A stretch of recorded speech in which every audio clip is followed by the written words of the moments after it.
ಮಳೆ ಶುರುವಾಯ್ತು. ಮಾತು ಶುರುವಾಗ್ಲಿ.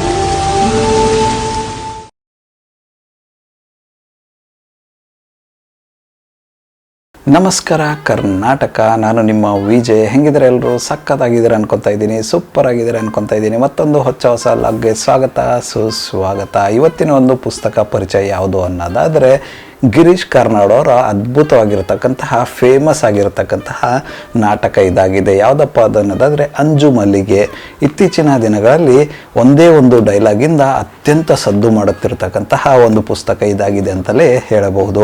ಇವತ್ತಿನ ಈ ಒಂದು ವಿಡಿಯೋದಲ್ಲಿ ಈ ಒಂದು ಅಂಜು ಮಲ್ಲಿಗೆ ನಾಟಕದ ಬಗ್ಗೆ ಹೆಚ್ಚಿನ ಮಾಹಿತಿಯನ್ನು ತಿಳಿದುಕೊಳ್ಳೋಣ. ಈ ಒಂದು ಅಂಜು ಮಲ್ಲಿಗೆ ಪುಸ್ತಕ ಬಂದು ಜ್ಞಾನಪೀಠ ಪ್ರಶಸ್ತಿ ಪುರಸ್ಕೃತರಾದಂತಹ ನಮ್ಮ ಗಿರೀಶ್ ಕಾರ್ನಾಡ್ ಅವರ ಅದ್ಭುತವಾದಂತಹ ನಾಟಕ.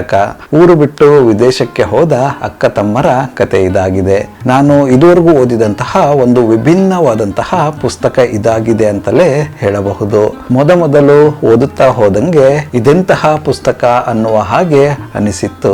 ಆದರೆ ಪುಟಗಳನ್ನ ತಿರುವುತ್ತಾ ಹೋದ ಮೇಲೆ ಮುಂದೇನಿದೆ ಅನ್ನುವ ಹಂಬಲ ಹೆಚ್ಚುತ್ತಾ ಹೋಯಿತು. ಅದೇ ರೀತಿ ನನಗೆ ಗೊತ್ತಿಲ್ಲದೆ ಪುಸ್ತಕವನ್ನು ಓದುತ್ತಾ ಕೊನೆಯ ಪುಟವನ್ನ ತಲುಪಿದ್ದೆ. ಅಷ್ಟೊಂದು ದೀರ್ಘವಾಗಿ ನನ್ನನ್ನು ಈ ಒಂದು ಪುಸ್ತಕ ಓದಿಸಿಕೊಂಡು ಹೋಯಿತು.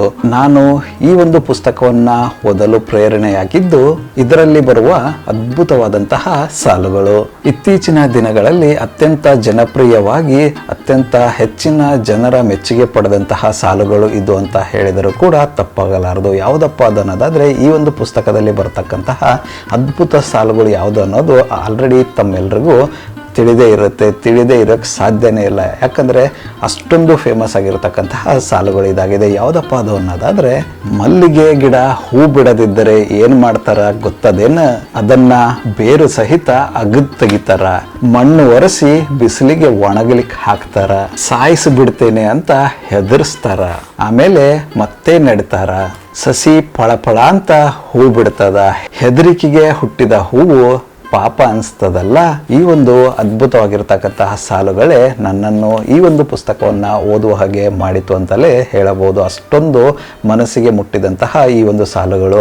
ಈ ಒಂದು ಸಾಲುಗಳನ್ನು ಕೇಳಿದ ಮೇಲೆ ನನ್ನ ಮನಸ್ಸಿನಲ್ಲಿ ಒಂದು ಪ್ರಶ್ನೆ ಮೂಡಿತ್ತು. ಏನಪ್ಪ ಅದು ಅನ್ನೋದಾದರೆ, ಏನಿರ್ಬೋದು ಈ ಸಾಲು? ಈ ಸಾಲನ್ನು ಅರ್ಥ ಮಾಡಿಕೊಳ್ಳಬೇಕಂದ್ರೆ ಈ ಪುಸ್ತಕವನ್ನು ಖಂಡಿತವಾಗಿ ಓದಲೇಬೇಕು ಅಂತ ಅವತ್ತೇ ನಿರ್ಧರಿಸಿ ಪುಸ್ತಕವನ್ನು ತರಿಸಿಕೊಂಡು ಓದಿದ ಮೇಲೆ ಆ ಸಾಲುಗಳಿಗೆ ಇರತಕ್ಕಂತಹ ಅರ್ಥ ನನಗೆ ಪೂರ್ಣವಾಗಿ ಅರ್ಥವಾಯಿತು ಅಂತಲೇ ಹೇಳಬಹುದು.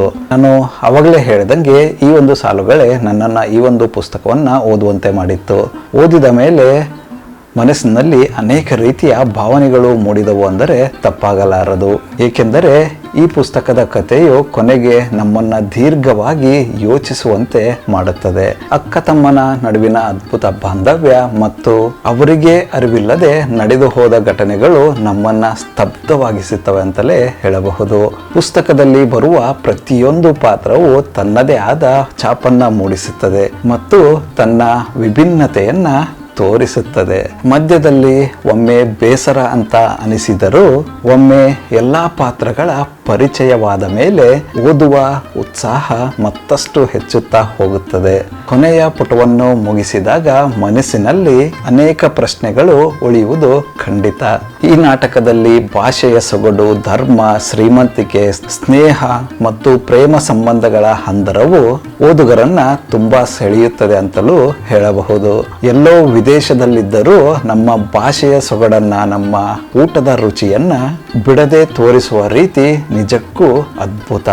ಯಾಮಿನಿ ಎಂಬ ಪಾತ್ರದ ಮೂಲಕ ಭಾವನೆಗಳ ಮತ್ತೆ ಸಂಬಂಧಗಳ ಚಿತ್ರಣವನ್ನ ಗಿರೀಶ್ ಕಾರ್ನಾಡ್ ಅವರು ಈ ನಾಟಕದಲ್ಲಿ ಬಹಳ ಸೊಗಸಾಗಿ ಮೂಡಿಸಿದ್ದಾರೆ. ಹೊರದೇಶದಲ್ಲೂ ನಮ್ಮ ಸಂಸ್ಕೃತಿ ಭಾವನೆಗಳನ್ನ ಎತ್ತಿ ತೋರಿಸುವ ಒಂದು ವಿಭಿನ್ನವಾದ ನಾಟಕ ಇದಾಗಿದೆ.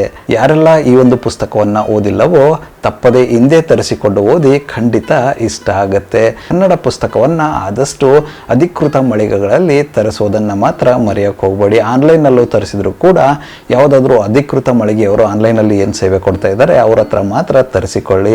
ಬೇರೆ ಫ್ಲಿಪ್ಕಾರ್ಟ್ ಆ ಥರದ ಅವ್ರ ಹತ್ರ ಎಲ್ಲ ತೊಗೊಳಕ್ಕೆ ಹೋಗಬೇಡಿ. ಡೂಪ್ಲಿಕೇಟ್ ಕಾಪೀಸ್ ನಿಮಗೆ ಸಿಗುತ್ತೆ.